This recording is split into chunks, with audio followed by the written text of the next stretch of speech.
Creatures is Wednesday night. You know what that means. AEW Dynamite. When I do my reviews, I like to keep things in order. But for today's review, this is going to be a little different. I want to talk about the footage that they showed for this stupid thing that's going on here. The Young Bucks have a storyline going with FTR. Both teams are going to go against each other at the Dynasty pay-per-view for the AEW tag titles. For the millionth time, we have to see these motherfuckers going for the titles because they're the only tag teams in this fucking company. No matter what the situation is, Tony Khan likes to give us the same thing over and over again and wonder why nobody wants to watch. Wonder why they can't even do 1 million views, at least with Dynamite. Now, this is me here being completely fair and honest as an AEW fan, as a fan of Phil Brooks. I'm going to just say it exactly like how it is, like I always do when I come on here. Both of them are wrong. However, in this situation here, where for 8 months, All In took place in London, they never once mentioned about what happened that day, and they never once even offered or whatever to show the footage about what happened that day. We weren't even really in the know about there even being footage. Now, last week, CM Punk goes on the MMA Hour, and he talks about what happened at All In. Maybe not giving all the info, but pretty much giving a little rundown about it. That was last week. Then the next night, Adam Copeland comes on and gives us a sermon and let us know about, positivity in the pro wrestling world and how they want to get away from the negative comments that have been going on, without directly saying CM Punk, but the negativity that's been following pro wrestling since the CM Punk's interview last week. So now, with that being said, while we had Pastor Copeland trying to bring the positivity back in AEW, y'all fucked it up this week by saying, we're going to bring the negativity. We are going to show footage that we don't have to show, but we're going to show it because we can. So you show this footage because, according to the Young Bucks, the reason why they lost their match against FTR at All In last year was because of CM Punk bringing such a dark cloud over All In that they couldn't focus to win. No, motherfuckers, you guys are losers. That's why you lost.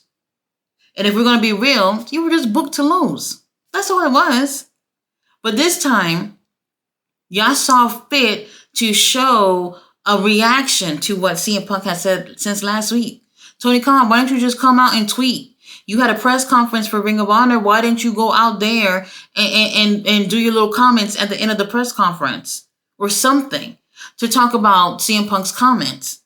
Now, they show the footage and it's CM Punk who walks out to Jack Perry and he's arguing with him. And then after a few words, he shoves him while Jack Perry is putting his hands through his hair. Here comes a Punk pushing him. And I'm just like, oh, shit. And then they get physical. And so Samoa Joe comes and grabs, snatches up Jack Perry, keep them away from each other. Hook was standing there like a fucking surfboard, not doing a damn thing. And people were moving away. You can see Tony Khan's arm from where the computer monitors are. It's a mess. And let me just say this. Why did y'all need to air that? If anything, y'all made CM Punk look right about his comments, about what happened. So you aired this what? To get him to be embarrassed? Y'all wanted to show him in a negative light? Exactly what he said. Well, CM Punk said he didn't punch anybody, but in my opinion, it looked like he did. The footage is all right, but it's not in 4K or anything, but you could tell what's going on. I think he did punch somebody. That's the only thing, but everything else, according to what he said in that interview last week, was true. And y'all showed it for what? To show that he wasn't lying? Y'all was hoping to make CM Punk look bad. But for the majority of what I've seen on social media since y'all aired it, was that people are just like, why would y'all air this? Y'all don't look good in this light because it looks like CM Punk is telling the truth. Now, what really got me here is right before they showed the footage, right before they showed that whole segment with the young fucks, Tony Schiavone sitting there at the table, embarrassed. He looked absolutely embarrassed. Like, why the fuck am I at this company? And after they showed it, once again, they showed the camera going on to the commentators while they're talking about whatever they was talking about, and Tony Schiavone is embarrassed. And if someone showed a picture and footage of Schiavone back at Bash at the Beach 2000 when he was also embarrassed as fuck too. And I'm looking at this thing and I'm just like, there are times where I would come to the defense of AEW, and there are times where there's just no defending it. And this is one of those times. Y'all try to embarrass somebody and you embarrass yourselves. There was no reason for y'all to show this footage to add into a storyline. And then we had, what's his name, come out. FTR come out. They're obviously upset about them showing their friend. They don't mention CM Punk's name, but we know obviously who they're talking about. And they're feeling some type of way about all this. And basically saying that, hey, you guys are just losers. That's why y'all end up losing the match. And that had nothing to do with CM Punk. And I agree with that as well. But they're trying to put that into the storyline. It didn't make sense. It doesn't make sense at all. And I just don't understand. You know, AEW has some hardcore fans. You know, I would probably consider myself that too, but I'm a fucking realist. I'm going to say exactly what I see, which means even if what I love is lying, I'm going to say, well, y'all fucking lying. Y'all look stupid right now. The same thing with Phil Brooks. I just said, for the most part, Phil Brooks told the truth. However, I think he lied about the punching thing because it looked like he did swing. Now, here we are. What's his name? Will Ospreay. He comes on a little bit later on in the night with Renee Paquette. And the other day, Paul Levesque has something to say about those wrestlers who aren't grinding or whatever, and just part-time wrestlers and not putting in the work in and just working like once a week, whatever he said on Saturday. And Will Ospreay responds. Will Ospreay of all people responds because those comments seem to have been geared towards the people who had recently signed to AEW. And he goes on and said, oh, I am grinding, just like how you grind when you slept with the boss's daughter to get to where you at.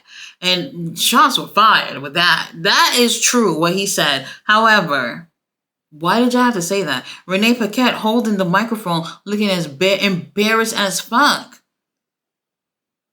That is just wild. That y'all would have to do this to get to this point. AEW has only been around for 5 years, and I can't say for certain if I see another 5 years for them. If they want to go that route, you guys want to compete with WWE. They have been around for 70 fucking years. When do you think that you're going to surpass WWE at any capacity? If you are the alternative, then be the alternative. Just be another wrestling promotion that people can enjoy. Y'all don't have to be fighting and competing and getting into all this petty drama. I want to see men and women in the ring fighting. I want to see storylines that make fucking sense. That's what I'm watching the show for. And if y'all don't have that to provide for people who wants to support your promotion, then people are not just going to want to watch.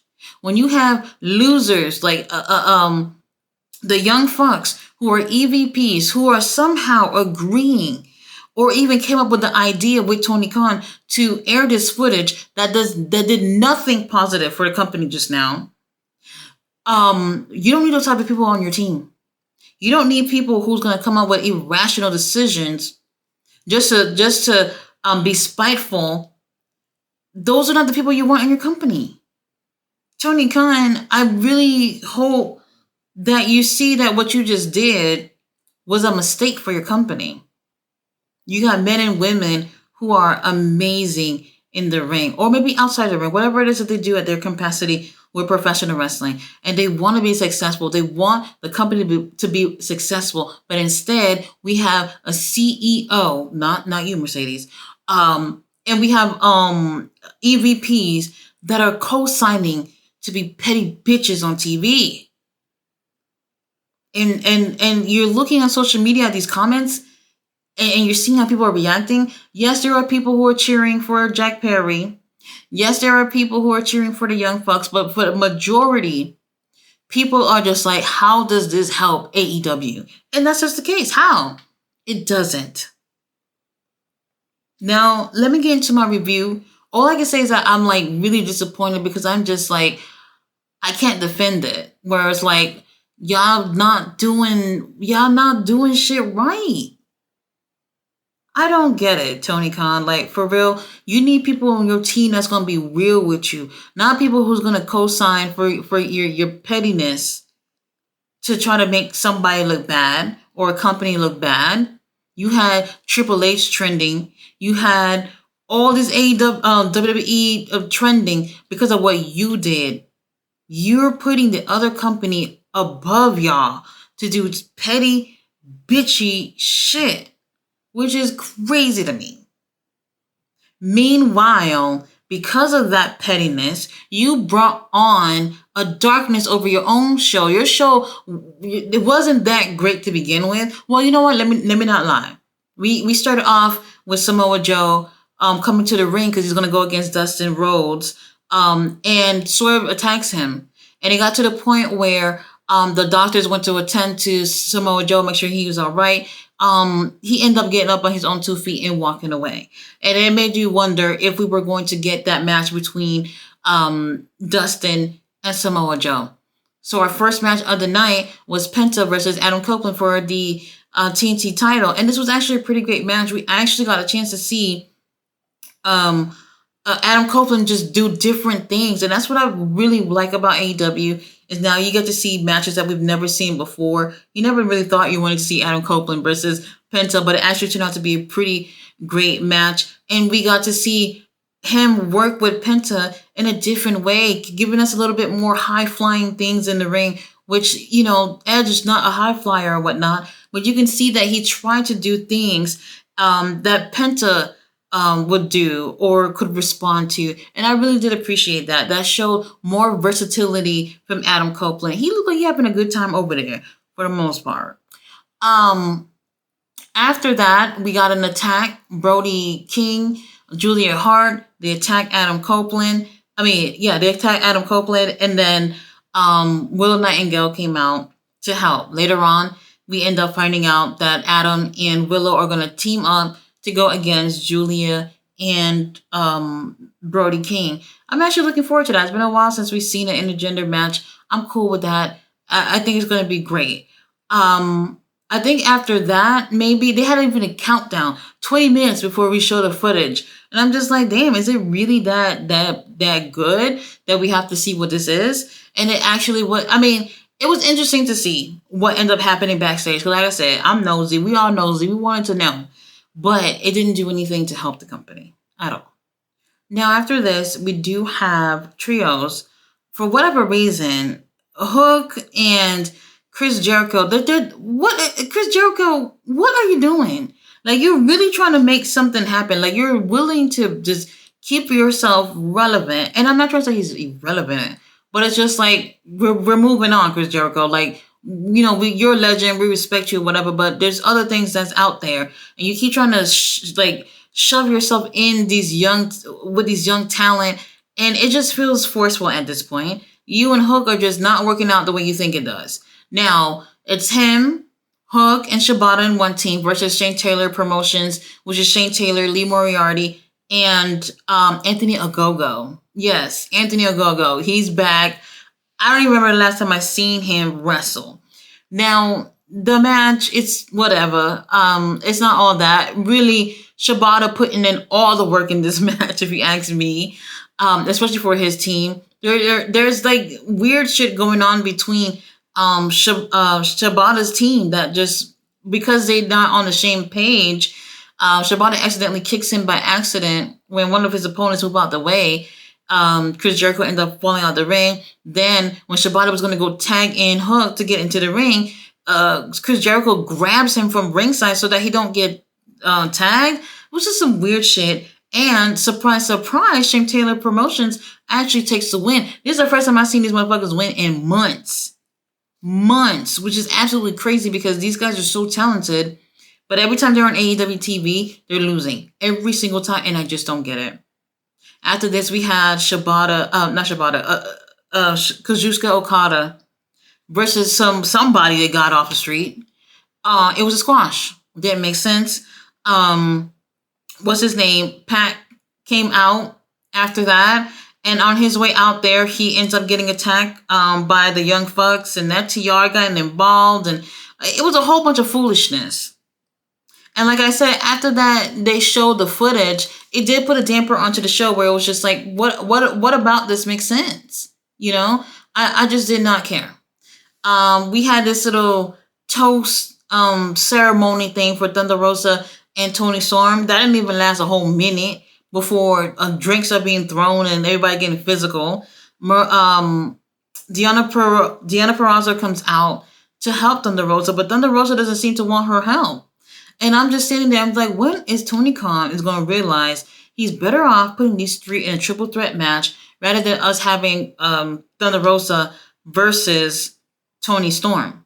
He don't want to do that? I don't know. Whatever. But then Mariah May comes out because she's up next. She has a match against Anna Jay.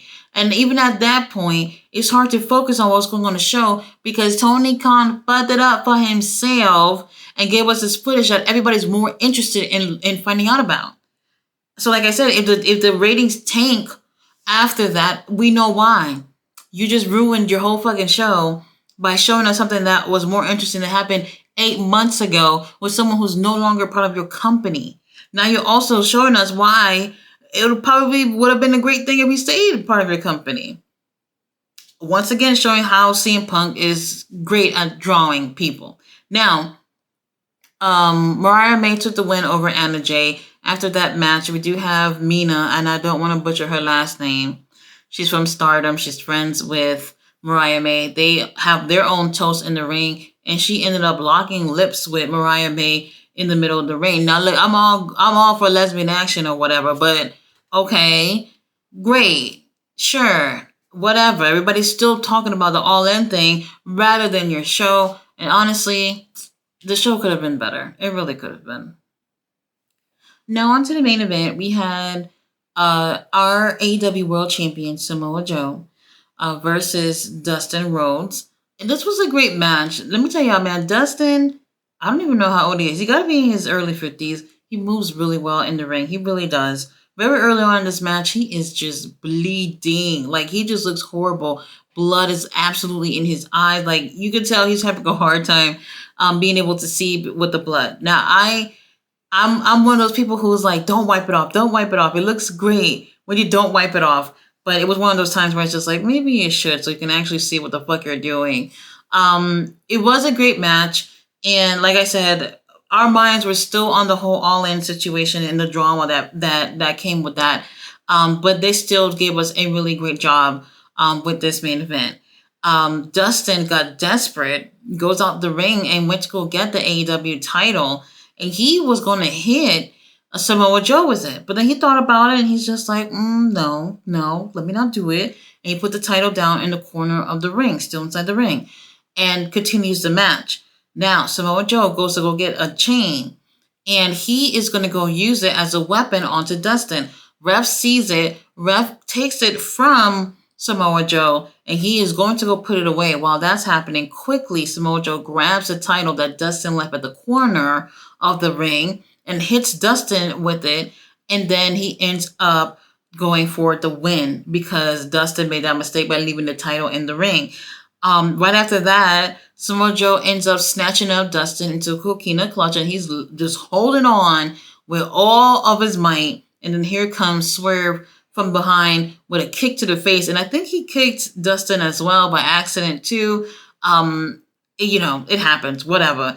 Now, once that happens, Swerve is beating on Samoa Joe, and he even takes the chain and he ends up punching him with it, just like how Samoa Joe did to him last week. Now, Samoa Joe ends up escaping the ring. He leaves his title by accident in the ring. Prince Nana picks it up like he just struck a gold or whatever, and he is just smiling, happy about it. He hands it over to Swerve, and Swerve is holding it. He holds it up, and he's posing with it. And I'm just like, oh my God, that title looked real good on you. It absolutely looked great. However, Swerve is standing tall at that moment, and it makes sense.